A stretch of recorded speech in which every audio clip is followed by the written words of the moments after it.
episode number 3 with Rich Reed, Ultraman, Florida. Welcome to the pursuit of the perfect race.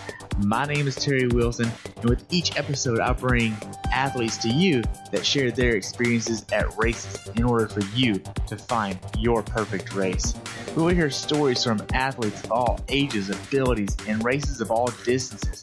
So regardless of where you fit in, there's something in it for you. Thanks for spending some time with me today.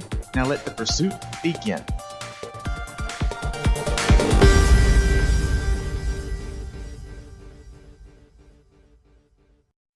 All right, so today we're talking with Rich Reed. He did Ultraman, Florida this past weekend.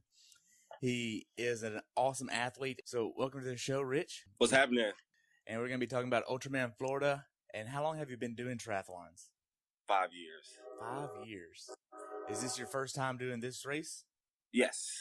Nice. Was it fun? It was fun and hard. Fun and hard. So what nutrition did you use? Real food. We like to eat real food instead of all the sugary stuff like bump breakers or gels and blocks and stuff. We came in with the plan to stay away from that because of the distance. You really want to get as many good calories in as possible and stay on top of it. Good. So what kind of bike did you use? I know with this race it allows you to have 2 bikes. Did you use 2 or just 1? Yeah, this race allows you to use 2 bikes, but the rules specifically say when you change bikes, you got to get it approved. So that means you're going to waste time for them to come out and approve your bike change. So I don't want to go through that or deal with that. So I just use my Trek. I have a Trek triathlon bike, speed concept. So I decided to use that and then just bring different wheel sets in order to change out in case I had any kind of mechanical issues or anything like that. With the wheels, what kind of wheels did you use? I got 3 sets of wheels besides just normal training wheels. I have a deep 808 set, and then I have a tri-spoke HED 3s, and then I have a disc wheel. Nice. So what did you use during the race the most? That's an interesting question. I had to use damn near all 3 of them because I got flats on flats and mechanical issues and things like that. So I actually day 1, I used the disc with the tri-spoke front. That was a good combination since it was flat. And once you get up to speed with that, man, it's less work. And day 2, I used the 808 set, front and back. But I ran over a nail about 50 miles in, and so I had to call my crew. We just switched out back to the disc after that. Now, are these clincher or tubulars? They're tubulars. Don't ever do that. That's lesson learned. Don't ever race in tubulars. Yeah. You always want to be able to change out that tube. And it's easier and it's cheaper. It may take some time, but it's easier and cheaper. Good. So did you use a power meter for this? No, I don't. I just go off a heart rate. No power meter. Okay. Old school. Did you use an aero helmet? No aero helmet either because I don't like those things because it doesn't work if you're not down in aero. Did you stay down in aero a lot? Yeah, I did as much as I could. But then I also got up just to stretch. 100 and some odd miles is crazy in aero. Nice. So did you use a wetsuit for the swim? Yeah, you have to use a wetsuit for the swim. That's mandatory. What was the water temperature?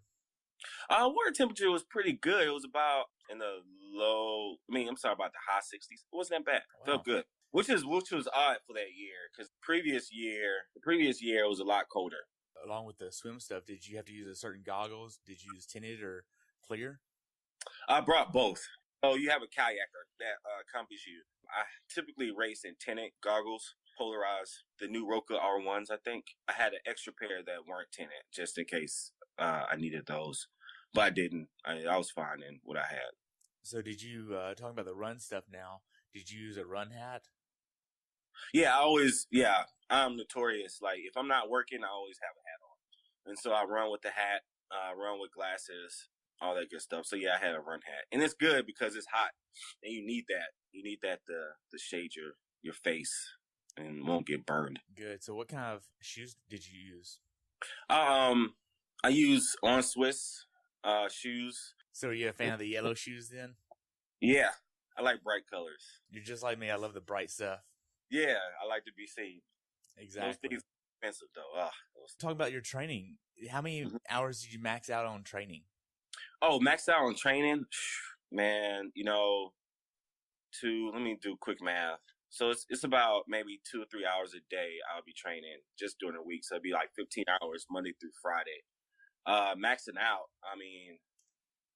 I would say about 10 hours, 10, 20. So about 35 hours a week. Because you might as well kiss your weekends goodbye. I would ride for 8 hours, and that would be in the morning, and then I would ride again at night for like 2 more hours.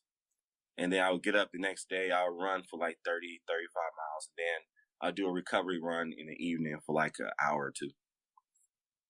So about 10 hours a day. So like 20 hours just on Saturdays and Sundays, and then 2 or 3 hours during the week. What kind of plan were you using for this? Me and my coach. Yeah? My coach came up with a plan, yeah.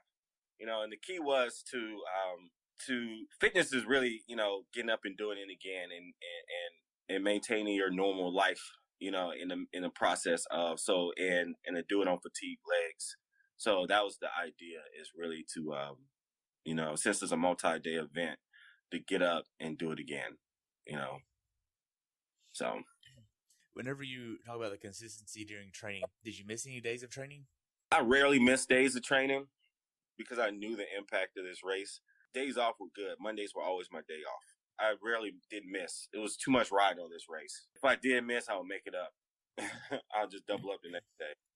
Right. So now, if you're thinking of the longest swim, bike, and run distances that you did in training, what would that look like? The longest bike, well, I got up to like 130 miles biking. Swimming, I don't know, 8,000 meters, 8,000 yards in the pool, which I don't recommend that for anybody. That just sucks. I don't like to swim 8,000 in the pool going up and down. LA Fitness is just horrible. And running, I got up to like 30, about 30 miles running. Body would just say no. Now, did you ever get kicked out of the pool at LA Fitness because of the aerobic? The aerobic classes? Yeah. Oh my goodness. Actually, no. I finally found one that doesn't have that class. Man, back in the day, boy, whew, they used to get me all the time. I'll always get stuck with the ladies, But nah, either I'm up as soon as it opens, or I'm the last one in it at the end of the day. So, did you ever get injured during your training? No, never injured. If I the most important thing, and Jen McVeay, assistant race director for this race, who puts on an awesome race. Shout out to Jen. That's my homegirl. She was like, all you gotta do is just make it to the start line. Just do whatever it takes to make it to the start line. I made that a point. So anytime I feel a tweak, ache, I took care of it right then and try to stay on top of it. And that way I know I can, because I knew as long as I can get to that start line, I'm going to make it to that finish line. So, no injuries. So whenever you think about all the training and all the hard workouts that you did, is there one workout that really sticks out that really was like, wow, that was hard? Usually it's always running workouts that always get me, because you're constantly pounding, and I don't have anybody out there. Typically I do all my workouts by myself. So usually it was like all the running ones that take the most out of me. I remember a couple times, like, I got a couple GI issues out in the middle of nowhere, and I'm like running them frivolously, trying to find a bathroom or something. And those things just hurt. I mean, it's no way around it. It's not pretty. It's not like biking where you not pedal and still be okay. You know what I mean? Running, you still got to walk the next day. So it's just bad. So now, whenever you were in the race, did you use any caffeine as kind of like a supplement? No caffeine. No caffeine during the race, because I didn't want my body to go up and down. I wanted to really stay consistent. I had a couple friends who used like 5-hour energy and had like caffeine pills and stuff like that. But I didn't want to go that route. I didn't know, I never trained with it, so I never wanted my body to experience that. So you said you have a coach? Who's your coach? Yeah, Cody Elder from Endurance Concepts is my coach. I've been with him since day one. Wow. He's it's funny. We was talking at the race because he came to crew me. He was like, "Man, I remember when you couldn't swim one lap and you had to stand up." Yeah, in LA Fitness Pool. That was about 5 years ago. Yeah. Wow, what a journey! What a journey! It's crazy. So we'll go ahead and dive into the fun part of all of this. We're talking about Ultraman Florida, obviously, which is a 6.2-mile swim, and then it is a 92-mile bike ride, and Day then one. the second day is a 172-mile bike ride. I think Yes, it is. sir. And Yeah. then a 54-mile run on day 3. Yep. Wow. Okay. And why did you want to do this race? Wow, that's a good question. A couple reasons why. It's like I want to see what my body can do, and I needed something that was really, really challenging. Not only that, it's a platform for other people to say that they can do it as well. So I wanted to be an example to set and inspire other people, and to say that they can do whatever they want to do. So yeah, that's all of that. And I mean, I have kids, and I want to, say whatever you want to do. Do it. You can definitely do it. We'll go through a sequential order. Whenever you actually started tapering for the race, did you actually realize at any point during the training that you're like, okay, I feel confident going into this race now? No. I never felt confident going into this. Really? Yeah, I always thought I could do more. Like I was like, man, I don't feel trained for this thing. I don't feel like I'm fit for it. Like, this thing is stacked. Like, this race is stacked. These are the most elite athletes, like, ever. And it's a good family. I love Ultraman. It's a family-based type race. I mean, it's Ohana is one of their philosophies, and that means family. And they really instill that in the athletes. So we are all great friends, like, till now. But I never felt ready going into this place. I mean, there were athletes, like, that have done over 200 Ironmans, done Epic 5s they've come back to do this race again. These are some race crushers. They dream chasers and race crushers. And so I never felt ready, but I felt like I deserved a chance. And Chuck and Jen saw something in me that obviously they chose me to be a part of this race. So I had to keep telling myself I am ready, and I do deserve to be there. Get over yourself and get there.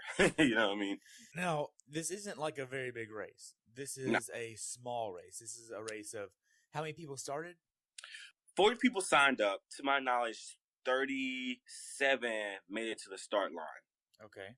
And 34 finished. Okay, and you're one of those 34. Yes. So it is like a truly tight-knit community of the athletes that are there. Absolutely. It is. It's almost like a fraternity. Crews help each other along the way. Like the crews will pass me, and they would ask me if I needed anything from other people, crews, and they was like, "Oh, do you need a towel? Do you need some water? Do you need some food? What do you need? Because we're here." When my crew wasn't there, you know what I mean, and other athletes were there. That it's funny because you don't really see who you're racing with. You know what I mean? There's a lot of lonely spots during the course, but then people pop up, out of nowhere, like, "Oh, okay, cool. I didn't know you was running behind me. Now you catch me." And so other athletes will help you as well. So it's definitely small and family oriented.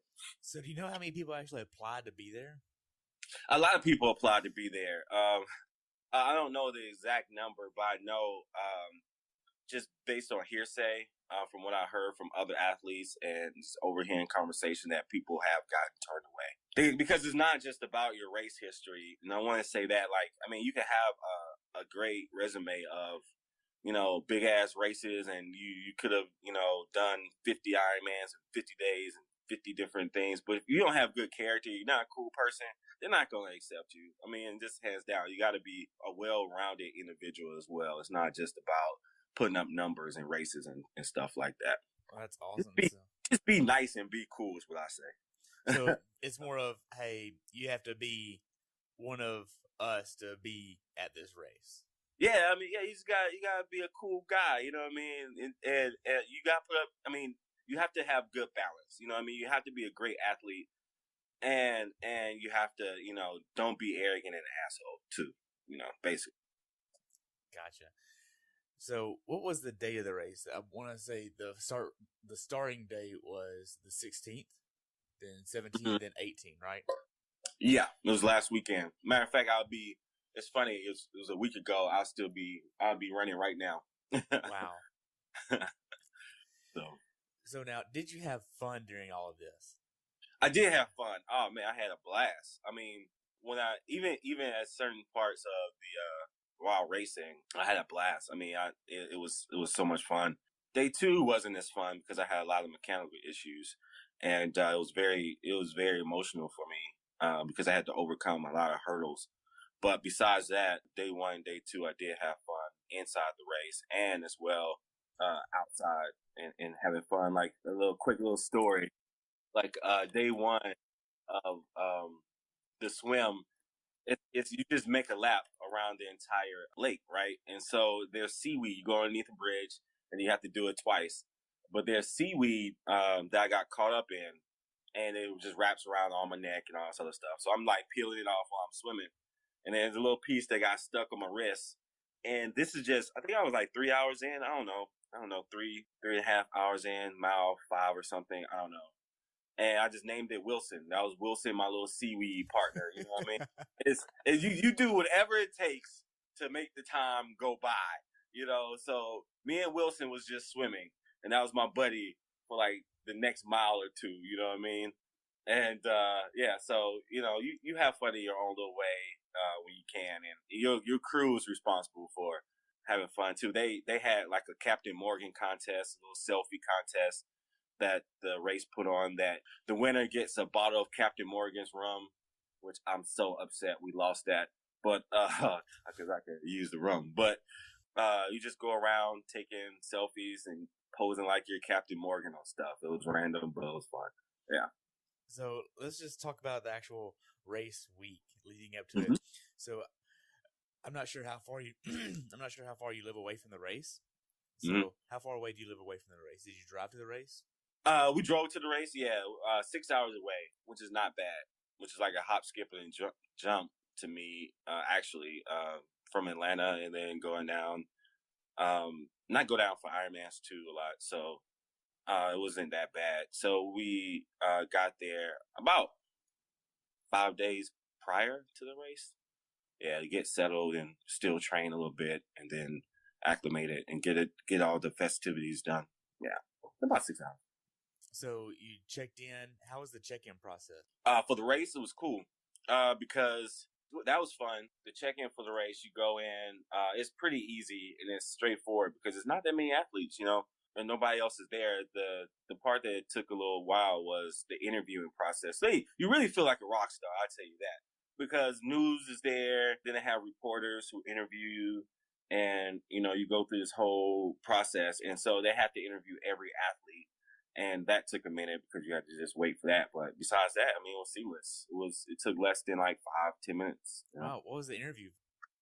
Because every day they will say something about you when you cross the finish line. Then we had an athlete's breakfast and a briefing and a dinner that they introduced every athlete. They had a bio about you, your resume and your history and all this other good stuff, what made you race. And they just introduce you to other athletes and stuff like that were there, you know. Oh, wow. So the interview is really kind of like their platform to boost your emotions and boost you up. Yeah, basically, yeah. And to integrate this family together, you know, it's like, oh, okay, this is Rich Reed from Atlanta, you know, he does this and all this other stuff. So people get to know you a little bit better just on paper, I guess, you know. So it's super cool, super dope. Nice. So you woke up race morning. Walk us through the race morning. What time did you get up? Man. Number one, I couldn't sleep.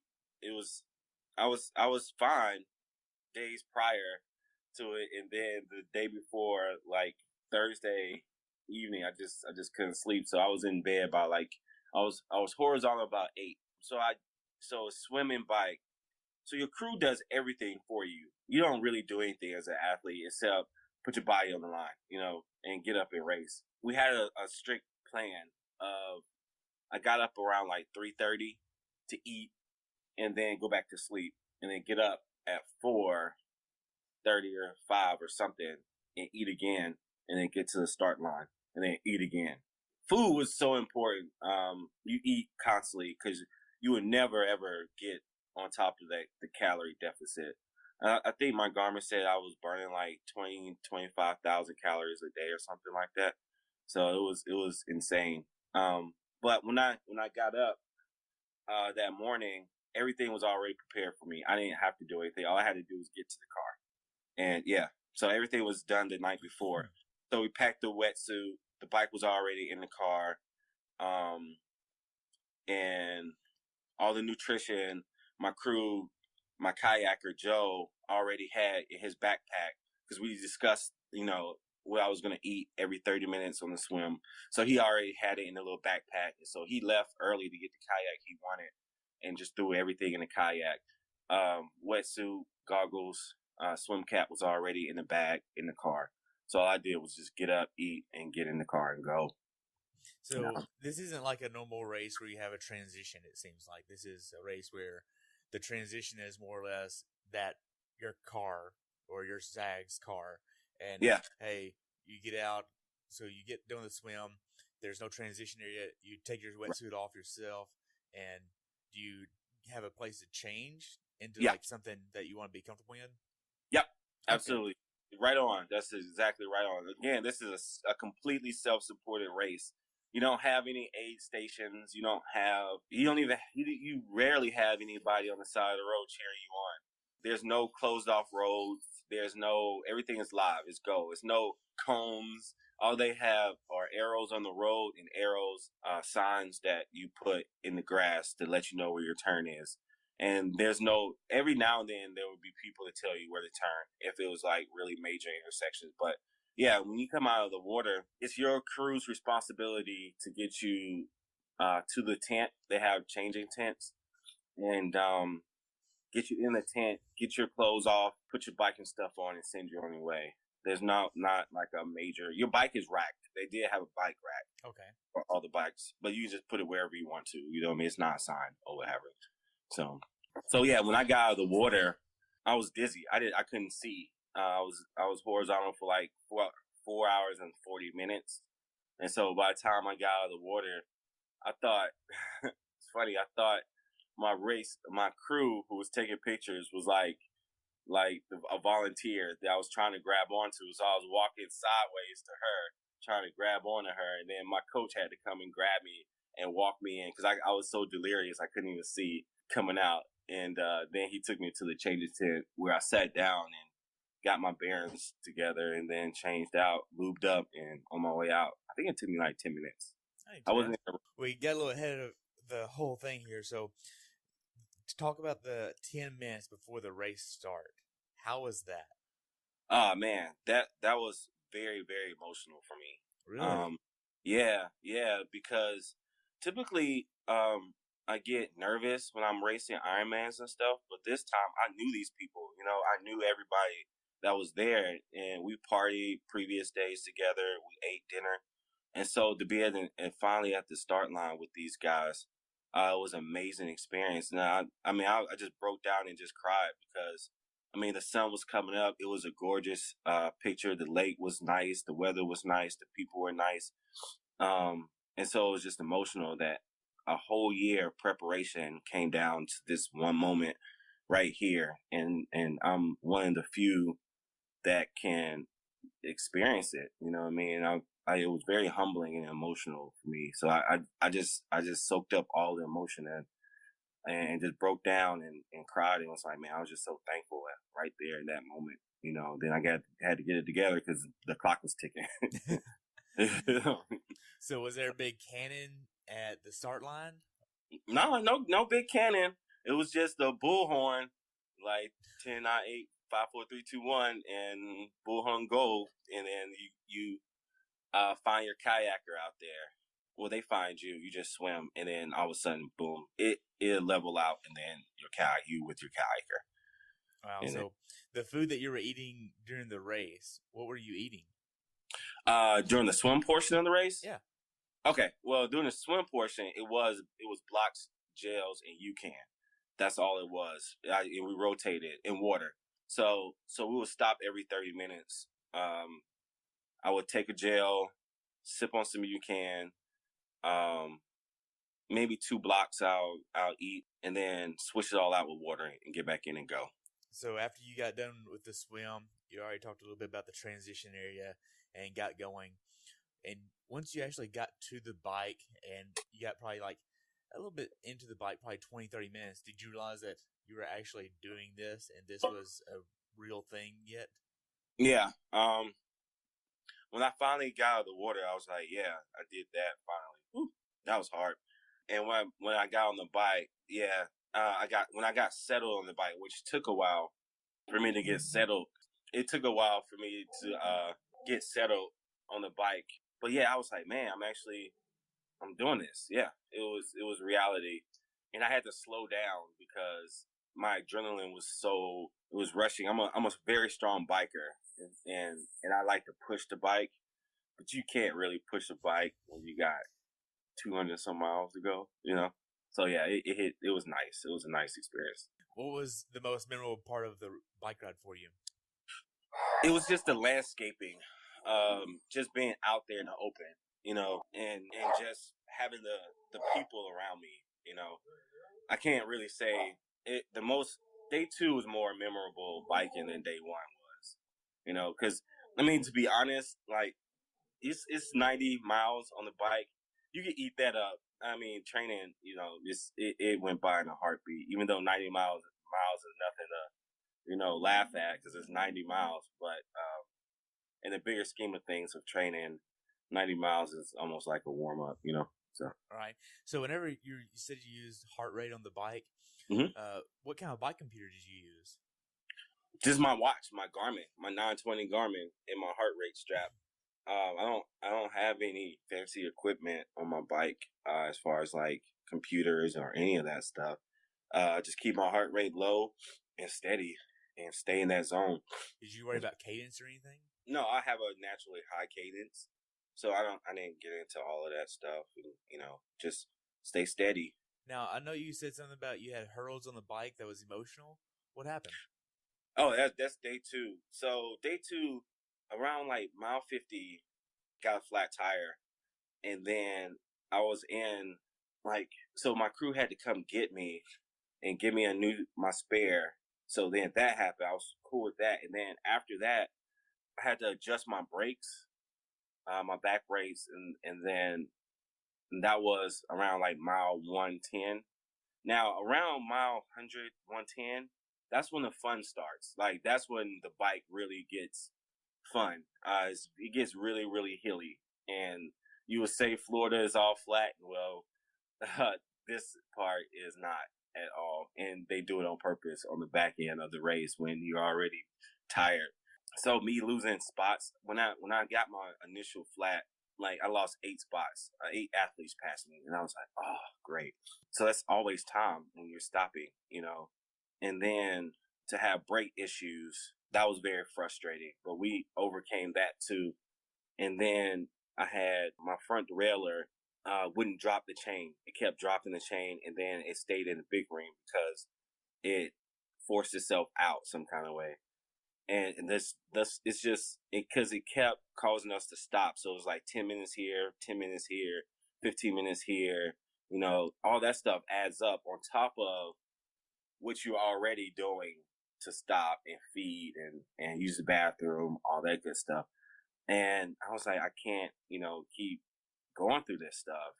It was one hill that was just really, really tough. And then my coach was at the top of it. He was like, Rich, you got to fight through this. You know what I mean? And nobody knew I was going to make it through day 2 because of all those issues. It was just like, my crew was like, we need to do whatever it takes to get him, to that finish line for day 2. And I always tell people like day 2 hit on like all of the emotions. It hit mentally, spiritually, emotionally, and physically. It hit every single gamut of it, and I just had enough of everything going wrong. And when he said that, I'm already like an emotional person, and I just broke down. I was like, I gotta let it go. I just gotta let this go.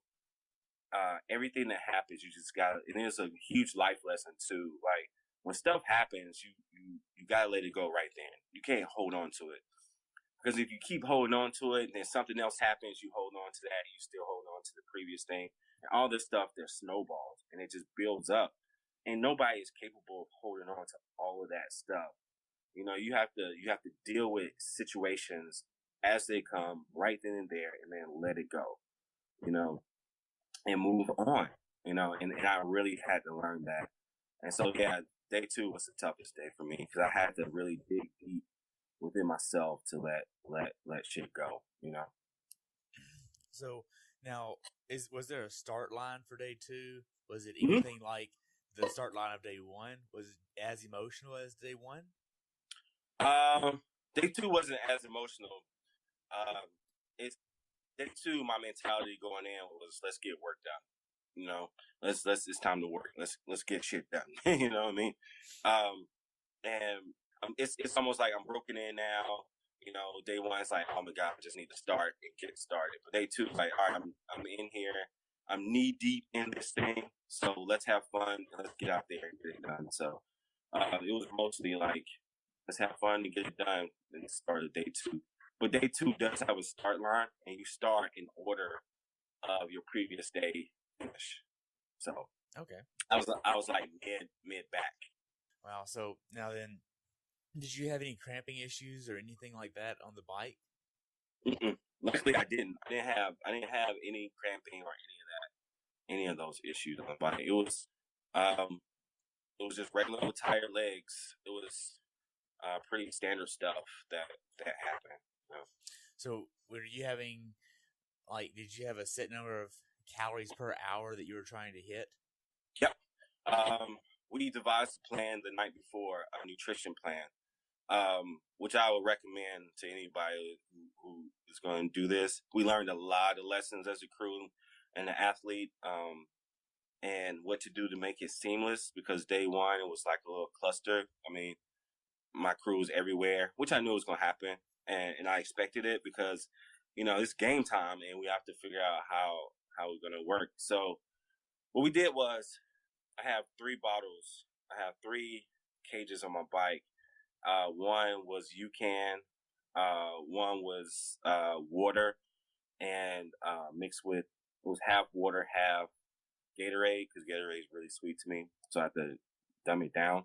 Water on my front, just pure water, and of course I would rotate salt. I would base salt. I use that a lot, and I think that I stayed on top of that, which prevented a lot of cramping stuff too. What we did was we marked the bottles. I would yell out what I would need, but in case they didn't hear me, I marked the bottles like with a orange thing, little yellow highlight thing, duct tape. Sorry. And I would throw the bottle. And so when I threw the bottle, they can see if it's taped, that means I want UCAN. If it's not taped, that means it's water and Gatorade. And then I would just hand off. So when I ride by, they'll automatically give me water. And I just dump water and just throw the bottle. And so they knew exactly what I wanted without me having to verbalize it. Wow, just streamline things. Yeah, streamline things, yeah. So now, we didn't talk about the end of day 1. So how was the finish line of day 1? Finish line of day 1, it's about maybe 40, 50 people there. Athletes and volunteers only. Very few spectators are there. It is that no athletes are really there, because when you finish, you want to get a massage. You want to get out of there and get in the bed. You want to get on top of your rest and get on top of your food. So the finish line is not like this big to do. It's not like Ironman's. You know, you done. You take your pictures. Get congratulations. You feel good about yourself. You're like, yeah, I did it. You hug your crew. You thank your crew, and you really just get the hell on. Get a massage, eat, and get some rest. Now, did you have any kind of recovery tricks that you were using? Yeah. So I had a recovery shake, like a smoothie, which is like antioxidants, boost my immune system. Some protein in there, some Vega protein and banana, stuff like that to help me recover every day right afterwards. Did you get a massage right after day 1? Mm-hmm. Yep, right after day 1. Go straight. Is that what did they provide a massage there?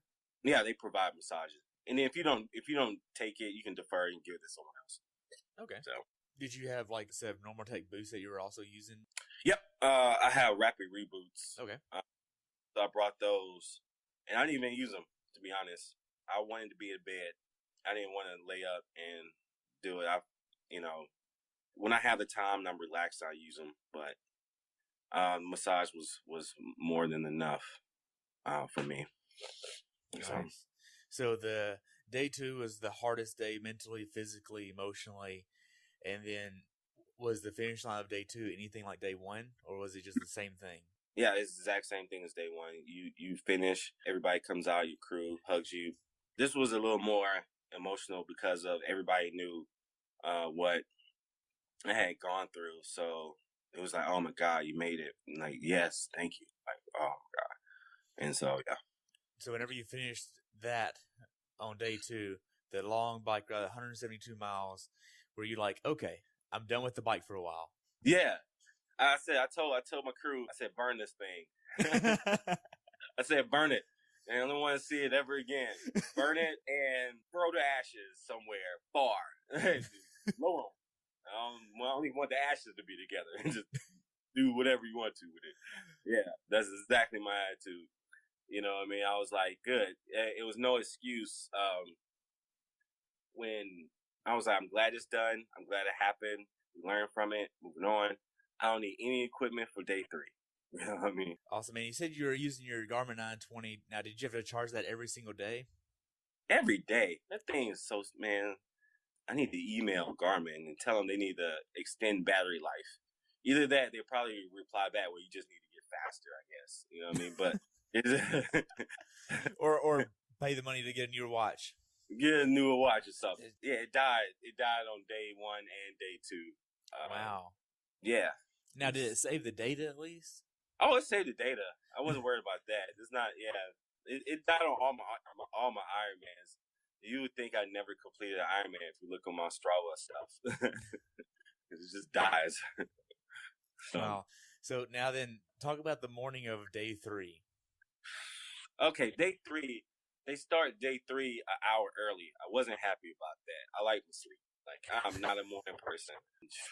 People who get up in the morning to train, thank God for them. Yeah, I just don't like it. But I do it because I have to. But they start day 3 an hour early at Starbucks. And so the start line's at Starbucks. Start line's at Starbucks. Okay. Just making sure I heard that right. Yep. Start lines at Starbucks. First time this year ever. Start lines at Starbucks. And now it's basically your typical run day for like any race. To be fair, you're fatigued. You know what I mean? You're fatigued. Your legs are like, meh, I can go back to sleep. You know what I mean? Your legs are like, nah, I'd rather not. But I mean, it's day 3, so you gotta show up. Dark, very, very foggy out, and it's a little chilly, and you really can't see. And the bathrooms are packed. Everybody has morning nervous poopies. You know, it's typical run stuff. I always get them. But athletes have priority, so I have a problem getting there, getting to the bathroom.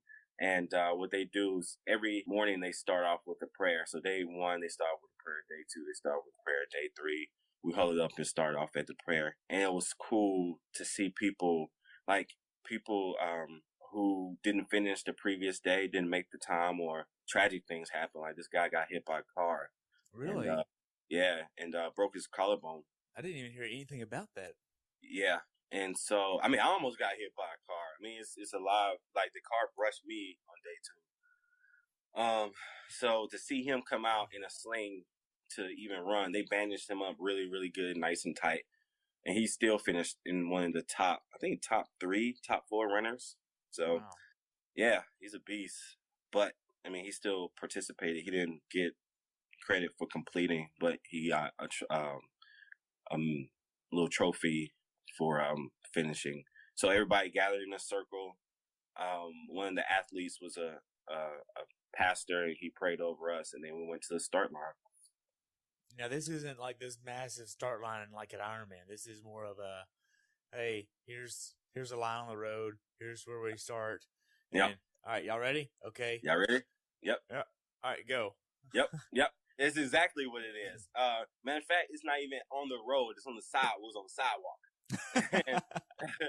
Because you didn't want to obstruct traffic. You know, they had the banners up like a little gateway, and it was only athletes that were there because day one, you couldn't have your crew and you couldn't have pacers for like the first, I think 5 miles. I'm not sure. So you're on your own for 5 miles. And that's part of making it a harder race, I'm sure, because that first 5 miles on the run, you're shot and you're going to dark places more than likely.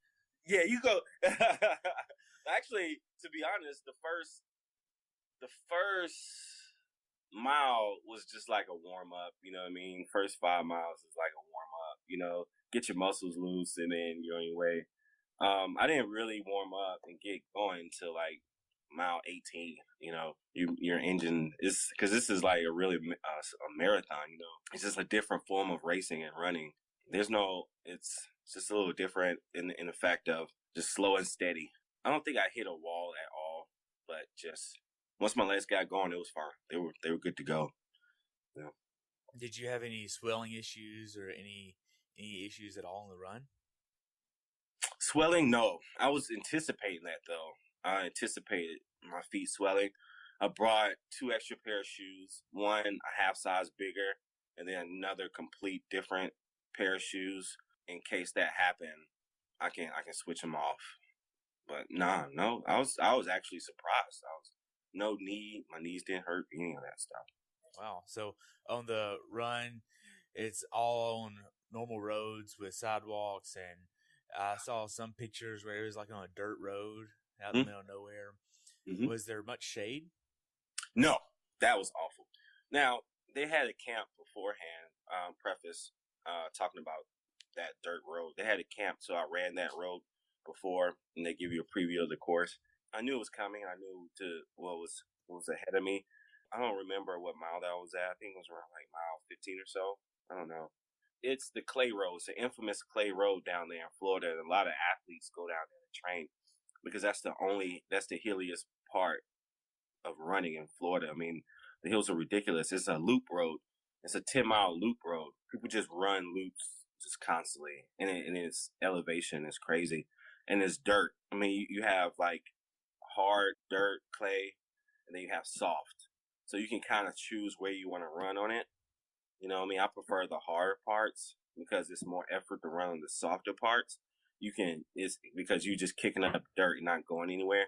And that's a lot of effort, a lot of time wasted and energy wasted. We need it. So I would run on the harder parts of the clay road. And it's no trees or anything around, but it's gorgeous. It is gorgeous. If you ever down there in Florida, you gotta go because it is the scenery is nice. It has like a winery that they pull grapes from and stuff like that. It's so open. I mean, it's really free, and you just take in a lot of air, and it's just amazing. So was there any dark places that you had to battle through on the run where there was no crew, there were no athletes around, you could really look forward, look back, and no one even really knew where you were? Yeah, absolutely. You had those spots. And also it's day 3 and your body, it's the end, and you know it's the end. And so your mind is like, let's get to the end, no matter what. And you constantly are thinking like, and aware. I had to be self-aware. I had to be, because my body was in complete pain. Like, it wasn't like my legs and my feet, I had blisters everywhere on my feet, and I couldn't really do anything about them because I didn't want to pop them. I didn't want to do anything. I just had to run on the pain in my legs. They were heavy to pick up, to turn over. And I had, it sounds a little sadistic, but you have to be okay with it. You have to be okay with being not okay. You have to be comfortable with being uncomfortable. You really have to own that pain. You know what I mean? And you have to keep telling yourself it is just pain, and it's just your body yelling at you. That's it. But and then eventually it's going to shut up, and it's not going to last forever, and it's going to end one day. And that's what you have to keep in mind. It's like your mind is completely stronger than your body. Your body is like here to serve you. We're not here to serve our bodies. You know what I mean? Our body, because our body would be like, I don't feel like waking up. We won't get anything done. You have to know that. And once you get that, then you're like, look, I tell you what to do. You do what I say mentally. It's not vice versa. And so that's you have to keep that mindset. Going into it. And so when I really felt my mind slipping away or trying to go off and do something else, I would focus back. I would focus on something like pain. You know what I mean? But I would be so in tune to my body. So because the pain would move, it would be in my thigh, then it'd be in my calf, then it'd be my heel, or it'd be my Achilles, or it'd be in my big toe or something like that. As long as the pain kept moving, I was okay with that. As long as it wasn't stagnant and then it was hurting, it's a different than an injury. That's a sign of injury or something like that. Then that's another thing you have to take care of. But I didn't get to that point. But as long as it kept moving and it kept, going from different places, I was fine. So it seems like there was blisters that you mentioned, but were these blisters from riding the bike, or was this solely on the run day? Solely on the run. Yeah, it was solely on the run day. They started forming around mile 30. So after you did a marathon, and did you realize that your time on the marathon, you're like, okay, I just ran a marathon? Yeah, yeah. I was like, so my pacer, Joe, he was like, look, we're going to take this 1 mile at a time. Well, that's not necessarily how my mind works. I was like, I'm going to take it a marathon at a time, right? So I'm like, all right, knock this first marathon out, and then I'm going to knock 10 miles out, and then I'm going to knock the latter portion out. So when I did the first marathon, I felt relatively good on the first marathon. I was like, oh, that wasn't that bad. I looked down, and I was like, oh, that's my typical Ironman marathon time. And I was like, okay, that's cool. It was like 4 hours or something like that. I said, okay, cool. A little over 4 hours. And I was like, man, that's not too bad. I was like, man, you mean I'm going to do this thing in like 8 hours? This is awesome. It didn't happen like that. Yeah. I was like, oh, I just doubled the time. Oh, okay. Nah, it doesn't happen like that. And so all that meant is I just stacked time in my favor. That's it. And which I wanted to do. I wanted to stack time in my favor where I in the last 8 or 10 miles, if I needed to walk, I can walk the last 8 or 10 and still be okay. But just one foot in front of the other. I didn't really start having a hard time until like mile 30. Yeah. Mile 30. That's where all the demons come out. They come out to play. Yeah. So what was it like at mile 50? Whenever you actually realize that, hey, I'm probably about 45 minutes at most away from finishing this race. Yeah, it's doable. But I didn't get happy yet around mile 50 because I remember exactly where I was at mile 50. Because I was like, oh, if I could get to mile 50, it's just 2 more miles, right? I was like, easy. It didn't happen like that. I thought I was going to, be all emotional. Man, that was the longest 2 miles of my life. Those 2 miles felt like 5. I was so ready for this thing to be over and done with. The 2 miles, oh man, seemed like forever. And I remember because you have to turn a corner and then you have to cross the street. Number one, every time you stop, you have to cross the street and you have to stop. That's just pain in itself, just to stop and to start all the time running. That's horrible. So cross the street and 2 miles left. I'm still running, walking at this time. I'm like, man, this is the longest 2 miles ever. And I made it a point not to look at my watch because I was looking at my watch every 5 seconds. And the miles weren't ticking off like I wanted them to. Half a mile felt like 3 miles, and then another mile felt like 5 miles. This was like a slow burn. Like I'm like, all right, I'm not looking at my watch anymore. So yeah, it was not crescendoed at So all. when did you actually start realizing that you were going to be able to finish? And it was like, okay, this is that happy point whenever you're like, okay, this is it. Like, Okay. when did that happen? Yeah. Yeah. I knew I was going to finish around mile 50. I knew I had it in the bag. I was like, oh man, this is actually going to happen. But when? I need that finish line to be here like ASAP. But it didn't happen until about 3/4 of a mile out. About 3/4 of a mile out, when I actually could hear the announcer, and I could hear people, and I could hear, but I couldn't see anyone yet. And so, but I knew I was close. I was like, wow, now this is really, really happening. I can't believe I'm about to finish this thing, you know. And then my crew, the rest of my crew, sees me in the distance, and then they run out to me. That's when it became real. So talk about the finish line. Oh man, that's the finish line is that's the best day ever. I mean, I got so much energy. So I heard it before I saw it, and my crew comes out to run with me, and we're all together, just like running in a line, and they're like, "Man, you're gonna do it! You're gonna do it! You did it! You did it! You did it!" And then the finish line. Now, it's a small race, but it's so meaningful, and so everybody that was there, they announced so they could see you come in, and they announce you before you even get there, almost like Iron Man. But this time, people come out, like the crowd stop what they're doing. People are working, even the massage therapists, and they stop what they're doing to cheer you on, and all the other athletes, they run out and greet you, and they run in with you. You know what I mean? Like, it is like one huge party, and it's just so much love. Like, all of that just boils down to that end, and it's so emotional because you put in so much, and then you cross the line, they put up the tape, and you know, go through the tape. Everybody is there to just welcome you in their arms. You know what I mean? And it's the most amazing thing ever because it's over. That was the best. That was the best. I think that was the best finish line ever in the race that I had. You know, because it's so meaningful because I knew everybody that was there. So, did you have a perfect race? No, I didn't have a perfect race.